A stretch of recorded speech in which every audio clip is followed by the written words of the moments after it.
Hello everyone, कैसे हैं आप सब। डीएलएड सेकेंड सेमेस्टर हिंदी की कक्षा में आप सभी का स्वागत है।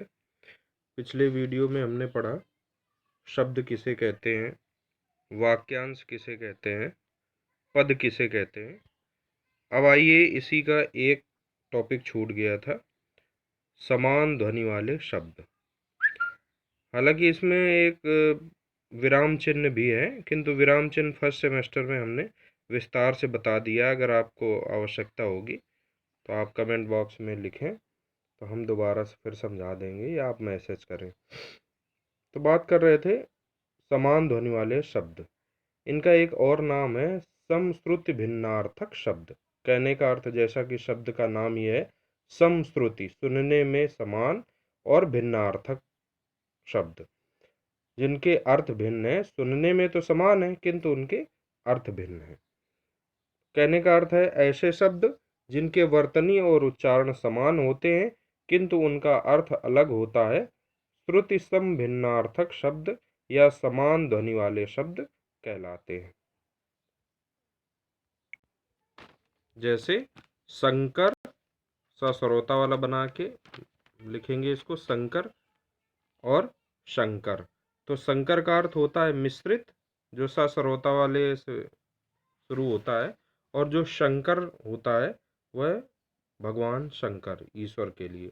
इसी प्रकार वात और बात, तो वात एक प्रकार का रोग होता है और बात जो कहने वाली कोई बात। ऐसे ही नारी, नारी का अर्थ होता है नाड़ी, जो हम लोगों के हाथ में धड़कती है और शरीर में होती है, और एक नारी का अर्थ होता है स्त्री। तो इस प्रकार से और भी तमाम श्रुति सम भिन्नार्थक शब्द हैं जिन्हें आप लोग देख लीजिए। तो ये आज आपका 5वां चैप्टर समाप्त होता है। अब बात करते हैं, शुरू करते हैं पाठ 6, उपसर्ग प्रत्यय सामासिक पदों की पहचान व प्रयोग। तो आइए देखते हैं सबसे पहले उपसर्ग। उपसर्ग क्या है? उपसर्ग शब्द दो शब्दों के मेल से बना है, उप और सर्ग। उप का अर्थ होता है समीप और सर्ग का अर्थ होता है सृष्टि करना, अर्थात किसी शब्द के समीप आकर नए शब्द की सृष्टि करने वाला शब्द उपसर्ग कहलाता है।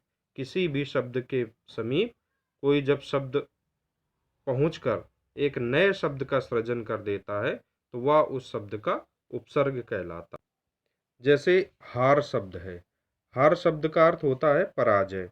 इसी में बड़ा जोड़ दिया जाए तो आहार हो जाएगा भोजन, वि जोड़ दिया जाए तो विहार हो जाएगा, विहार का अर्थ होता है घूमना, सम जोड़ दिया जाए तो संहार हो जाएगा अर्थात विनाश हो जाएगा। इस प्रकार से हम देख रहे हैं कि ये उपसर्ग किसी भी शब्द के पास पहुंचकर किसी भी शब्द के साथ जुड़ने में उसके अर्थ में परिवर्तन कर देते हैं, तो ये उपसर्ग कहलाते हैं। उपसर्ग की परिभाषा देख लीजिए, ऐसे शब्द या शब्द खंड जो किसी शब्द से पूर्व जुड़कर नए शब्दों की रचना कर देते हैं उन्हें उपसर्ग कहते हैं। एक और परिभाषा दी जाती है, वह अव्यय जो शब्द के पहले लगकर शब्द का अर्थ बदल दे उपसर्ग कहते हैं। तो बात आ गई दोस्तों समझ में, उपसर्ग किसे कहते हैं? वह अव्यय जो शब्द के पहले लगकर शब्द का अर्थ बदल दे उपसर्ग कहते हैं। तो ये था उपसर्ग। तो आज की वीडियो में बस इतना ही।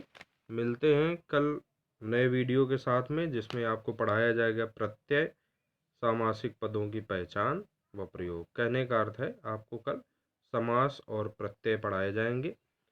नोट्स बनाते रहिए, ध्यान से पढ़िए। बहुत बहुत धन्यवाद। कहीं कोई दिक्कत हो तो आप ज़रूर मैसेज करिए, व्यक्तिगत मैसेज आप कर सकते हैं। बहुत बहुत धन्यवाद।